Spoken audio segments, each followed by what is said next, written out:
విశ్వాసమును బట్టి జాగ్రత్త వినాలి. విశ్వాసమును బట్టి నోవాహు అది వరకు ఆ వెనక ముందడు ఎన్నది చూడని సంగతులను చూచి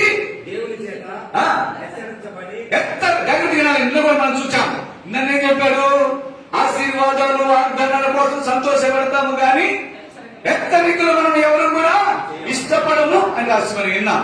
అయితే హెచ్చరికలు ఎప్పుడైతే జారీ అవుతాయో అక్కడ మన విశ్వాసం అధికమవుతుంది. చెప్పకూడదా? వల్ల ఆశీర్వాదము దీవెన అవన్నీ కూడా చెప్పాడు దేవుడు చేయ.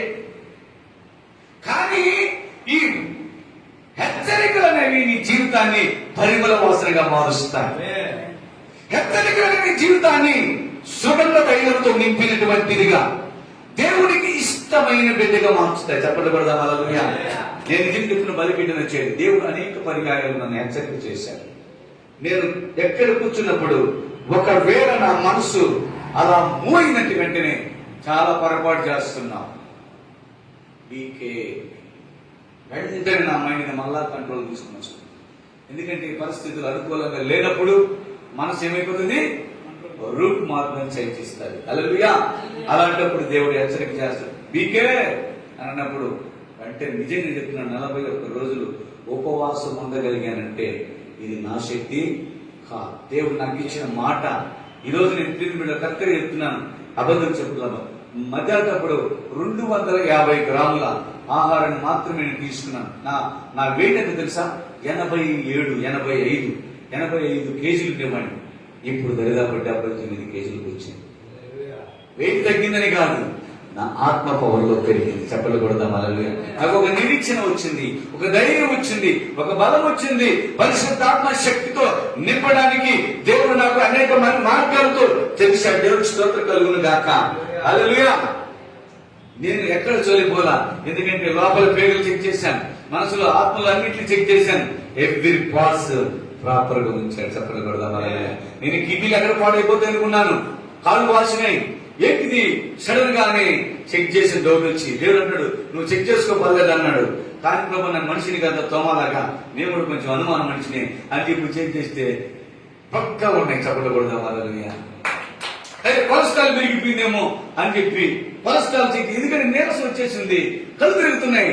ఏంట్రా బాబు, నేను ఆ డౌట్కి వచ్చి నీకు అంత అనుమానమే కదా, నువ్వు పోయి చెక్ చేసుకో అన్నాడు. చెక్ చేస్తే కొలెస్ట్రాల్ నార్మల్ గా ఉన్నాయి. తర్వాత మళ్ళా కాళ్ళు తిరగడం మొదలుపెట్టారు, అరికాళ్ళు మంటలు. ఈ మంటలని గమనిస్తే ఏంటిది? షుగర్ కానీ పెరిగిందేమో. నా మనసు ఏమంటుంది? షుగర్ 5 రేట్లు పెరిగిపోతుంది ఫోనిక్ అన్నది. అప్పుడు నేను అన్నాను, దేవుడా ఏదంటే నీ అనుమానం అన్నాను.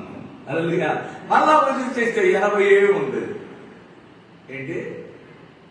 బీపీ నార్మల్ గా ఉంది, షుగర్ నార్మల్ గా ఉంది, కొలెస్ట్రాల్ అనేది నాకు ఉండేది అది నార్మల్ అయింది.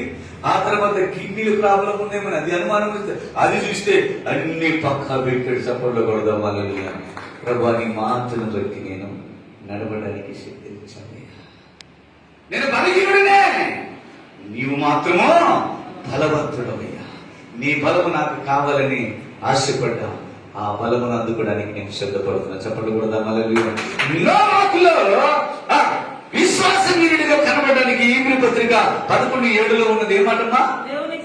దేవుని చేత హెచ్చరింపబడి భయభక్తులు. ముందు వచ్చింది, ఫస్ట్ వచ్చింది నెంబర్ 1 వచ్చింది. నెంబర్ 1 ఏమొచ్చింది?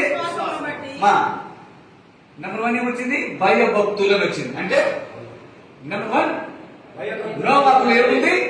దేవుడంటే భయం ఉంది, దేవుడంటే భక్తి ఉంది. మనం చాలా మంది గమనిస్తాం, దేవుడంటే భయమే, ఎప్పుడు కూడా ప్రార్థనలో కూర్చో, భక్తి చేయరు, అలవాటున్నారు. కానీ దీనిలో మంచి క్వాలిటీస్ ఉన్నాయి. రెండవ క్వాలిటీస్ ఏంటంటే విశ్వాస వీరుడు. చదువుమా. విశ్వాసము లేకుండా అసాధ్యమా?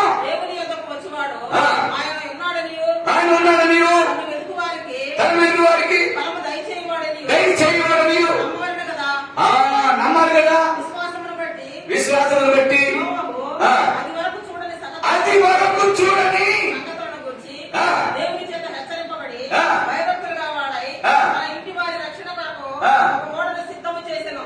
చెప్పలు కొడదాం. హల్లెలూయా. నెక్స్ట్ మనం ఇంటికి వెళ్దాం. ఫస్ట్ సెకండ్ పార్ట్ ఉంది. ఫస్ట్ పార్ట్ నోవాహు ఎలా నీతిమంతుడయ్యాడు, ఈ రోజు మనం కూడా ఎలా నీతిమంతులం అవ్వాలి? నెంబర్ 1 అది ప్రశ్న. దేవుడు ఏమంటాడంటే నోవాహు నీతిమంతుడిగా మారడానికి కారణాలు ఏంటి అని అడిగాడు. ఆ కారణాలు ఎదుగుతున్నప్పుడు మొదట అతను భయభక్తులు కలిగిన వాడు, ఆమేన్. రెండవది విశ్వాసం గలవాడు. ఎలాంటి విశ్వాసము?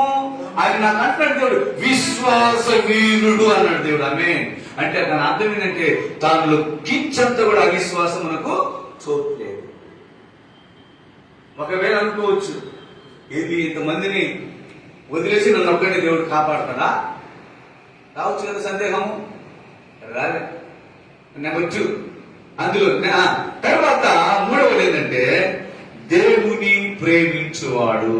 హల్లెలూయా. నన్ను ప్రేమించు వారిని 1000 తరముల వరకు వారిని కాపాడుతాడు. ఎన్ని తరముల వరకు? 1000 తరముల వరకు వారికి నేను కృప చూపువాడునై ఉన్నాను, ఆమేన్. దేవుని ప్రేమించే రకము. ఎప్పుడు లోకములో బంధువులు కాదు, ఆస్తులు కాదు, ఇంకోటి కాదు. నోవాహుకు ఎప్పుడు కూడా దేవుడు అంటే వాళ్ళు ఇష్టం. అందుకే 9:6-9 చదివింది కదా, నోవాహు దేవునితో కూడా నడిచాడు. నడవడం అంటే అర్థం ఏంటో తెలుసా? ఇష్టపడ్డాడు. ఏం చేశాడు? ఇష్టపడ్డాడు. ఇష్టం లేకపోతే మాతో నడుతాడు ఎవరన్నా? ఎవరు నడవడు. మనమంటే ఇష్టమైతేనే, మనమంటే ప్రేమ ఉంటేనే ఆ వ్యక్తి మనతో నడుస్తాడు. అలాగనే నోవాహుకు దేవుడంటే ఇష్టం, ఆమేన్. దేవుడంటే ప్రేమ. ఆ ప్రేమ దేవుని యొక్క తో నడిపించింది. అప్పుడు కూడా బాగా దేవుని మీద ఉన్న ప్రేమ దేవునితో కూడా నడిపించే విధంగా చేసింది. హల్లెలూయా. సహవాసం చేశాడు. ఏం చేసిందంట? సహవాసం. 3 పాయింట్ ఏంటంటే దేవుణ్ణి ప్రేమించేవాడు. ఈ లోకములో ఉన్న వాటిని ఎక్కువ ప్రేమించలేదు. బంధువులను ప్రేమించలేదు. వాళ్ళందరినీ ప్రేమించుంటే వాళ్ళు చెప్పిన మాటలు వినాలి కదా, వాళ్ళు చెప్పిన పనులు చేయాలి కదా. ఇంకొక మాటలు ఇస్తాడు దేవుడు, ఇంకొక పాటలు ఇచ్చాడు నాకు, ఆమె పెద్ద మలగా.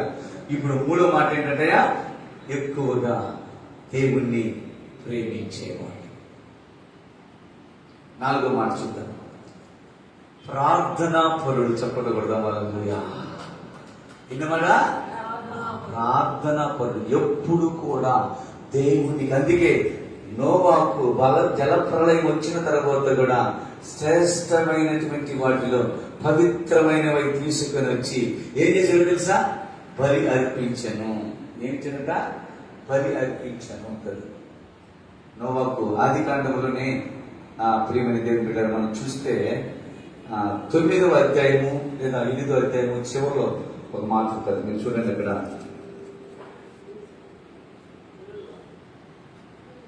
8 చూడండి. 8వ అధ్యాయము 20వ వచనం చూడండి. అప్పుడు నోవాహు యెహోవాకు బలిపీఠము కట్టి పవిత్ర పశువులన్నింటినీ కొన్ని తీసుకుని ఆ పెట్టె మీద 8:20 ఆదికాండం 8:20 పోయి ఆ పెట్టెను దహన బలి అర్పించను. అప్పుడు యెహోవా ఇంపైన సువాసన ఆగ్రహించి ఇక మీద నరులను బట్టి భూమిని మరలా క్షమించను. ఎందుకనగా నరుల హృదయంలో ఆలోచన వారి బాల్యం నడిచాడది. నేను ఇప్పుడు చేసిన ప్రకారం నీకును సమస్త జీవులను సంహరింపను. హల్లెలూయా. అంటే ఇప్పుడు బలిపీఠము అంటే ఇక్కడ ఉంది. ముందు కూడా నాకు తెలిసి అనుభవం లేకపోతే కట్టుకున్నాడు. ప్రార్థన అనుభవం ఉన్నవాడు ఎక్కడ చేస్తాడండి. ప్రార్థన చేసే వ్యక్తి ఎక్కడ చేయమన్నా చేస్తాడు. ఏ ప్రాంతంలో చేస్తాడు. ఎక్కడికి వెళ్ళినా తన గుణం ఏంటి? ప్రార్థించేది. అది గుడిచా? కొంతమంది అంటే గుడిసి ఏడ చేస్తారు, చీకటి కదా, చీకటి ఏడ చేస్తారు. డేడానా? అత్తలు ఇల్లా, లేకపోతే బంధువులు ఇల్లా, లేకపోతే ఇంకొకటినో. ప్రార్థన చేసేవాడి టైము, ప్రార్థన చేసేవాడి విధానము అది ఎక్కడ చూడడు, అక్కడ కూర్చుని. హల్లెలూయా. ఎందుకంటే దేవునితో తనకున్నటువంటి సంబంధం, తనకున్నటువంటి ప్రేమాయణం. అందుకబట్టి ఎక్కడైనా నా ప్రభుత్వ నేను కాస్త. అందుకంటాడు పరమగీతులు ప్రేసి ప్రియుడు కథను రాస్తాడు సొలొమోను. ప్రేసి సంఘం, ప్రియుడు దేవుడు. అంటే ప్రియుడా అన్నటువంటి వర్ణంలోని తీసుకొస్తూ మన బాంధవ్యం కూడా దేవునితో ఉన్న సంబంధాలు ఎలాంటివంటే, 1 కుమారుల సంబంధం, అలాగే కుమార్తెల సంబంధం, 2 స్నేహితుల సంబంధం, 3 ప్రియుల సంబంధం. అంటే స్నేహితులు ఎలా కలుస్తారో, ఎలా మాట్లాడుకుంటారో అలాంటి సంబంధం దేవుడు మనకి ఇచ్చాడు. దేవుని తండ్రిగా వ్యవహరిస్తూ కుమార్తె స్వాతంత్రం ఇచ్చాడు. ఆ తర్వాత స్నేహితులతో, అలాగే దేవుడితో, అలాగే మేము ప్రేయసి ప్రియుడు ఎలా ఉంటుందో వాళ్ళ ఆ అనుభవాన్ని కూడా ఇక్కడ మనకు పరమగీతములో మనం చూసుకోవచ్చు. దేవునికి స్తోత్రం కలుగును గాక. హల్లెలూయా. అంటే ప్రార్థనాపరుడు. నోవాహు కిందట ఎప్పుడు